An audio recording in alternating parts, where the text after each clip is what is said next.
In Engels is daar eintlik twee hekeltale.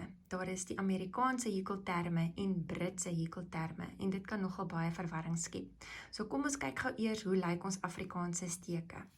Hier maak ons 'n kort been, Jaan een keer oor en dan gelyk deur al drie lisse vir 'n halwe lang been. 'n Lang been begin op dieselfde manier, maar ons Jaan oor trek deur 2, Jaan oor trek deur 2 vir 'n lang been.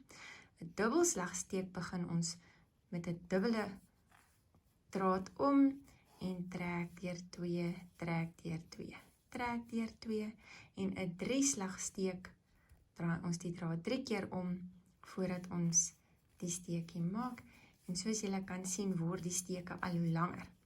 Nou in Afrikaans het ons hier te doen met 'n kort been, halwe lang been, dubbelslag en drieslagsteek en jy kan nou natuurlik 4-slag en 5-slagsteke ook kry. Ons het tradisioneel in Suid-Afrika altyd met Britse hekelterme gewerk en dan word 'n kort been 'n double crochet genoem, 'n halwe lang been word 'n half treble crochet genoem, 'n lang been word 'n treble genoem, 'n dubbelslagsteek word 'n double treble en 'n drieslagsteek 'n triple treble genoem. Maar omdat ons deesdae baie patrone van die internet aftrek, kry ons baie te doen met Amerikaanse hekelterme. En die meeste mense wat nou in Engels hekel gebruik eintlik Amerikaanse hekelterme.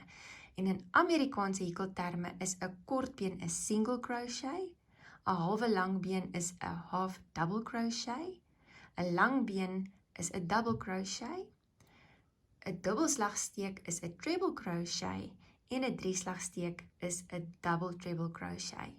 En die maklikste manier om na 'n patroon te kyk en te sien waarmee jy te doen het as dit nie spesifiek uitgespel word nie, is wanneer jy ergens 'n single crochet sien, weet jy het met Amerikaanse terme te doen, want daar is nie 'n single crochet term in Britse hekelterme nie. Daar sy en dis sommer 'n lekker oorsig oor ons hekelsteke.